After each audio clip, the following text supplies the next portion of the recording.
Welcome back. Um, I have had a couple requests on how to create a roster to print out so that you can access it during the school day, since you're going to need to get in and out and check attendance for each class. So the way to do that is to log in and then click this reports button right here, this reports tab. And you have two options. You could do a roll sheet, but a roll sheet is going to show you every day of the week. So that might not be the best use of space. Let me get a bigger class here. You can see you've got 4 days that you're not even going to use. These 4 columns are kind of worthless. So what I like to do instead of using a roll sheet is use a roster. And then on the roster, I have these blank untitled columns, and I can put in the Thursday of each week instead of having it autofill the days of the week that we're not even going to be there. You can also change the number of columns. So if I wanted to do 20 columns, then you could do that. I like to do 15 because we have 15 or 16 weeks in each semester. And if we have that extra week, we have that 16th week, I can just write it on the end after the grids are all through. Then all you're going to do, you can change it around a little bit. You can play with it. You can change the size of the text if you want. You can make it smaller. If you have a lot of students, you might want to make it smaller so they all fit on the page. However, I think I have 16 students in this class, and they're going to all fit just fine. Let me show you what I mean by that. This is a text size 16. If I click print, and it's in portrait, so it's going to give me more page to use. But you can see that only 16 students only takes up half of the page with this large text size or font size. So it's readable and it's, easy to do. I don't think we have a class that's going to have more kids than will fit on a page in portrait mode. And it also gives you these 2 extra ones that if we have new students jump in at the last minute, you don't have to worry about reprinting it. You can just add their names at the bottom.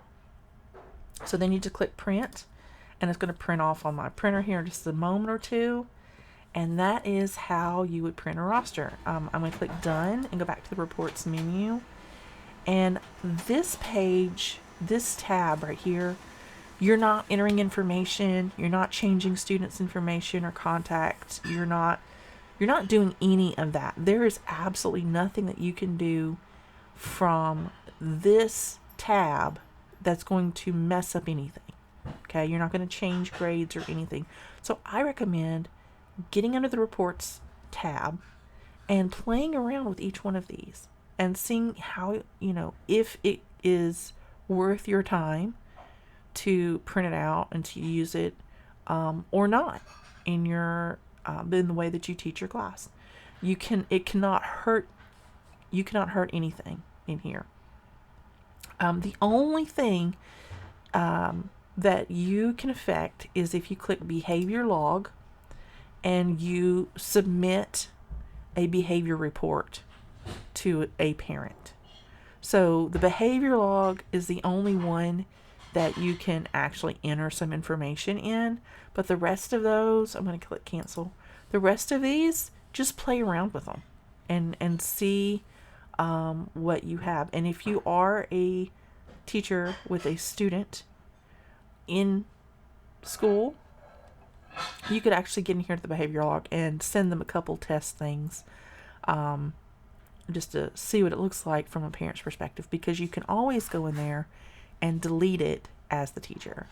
So if you want to do that, that's fine. But any of the rest of these, especially these top 8, you cannot mess anything up by playing around with them. So feel free to do all of that. The seating chart, we don't use a seating chart. You don't need it.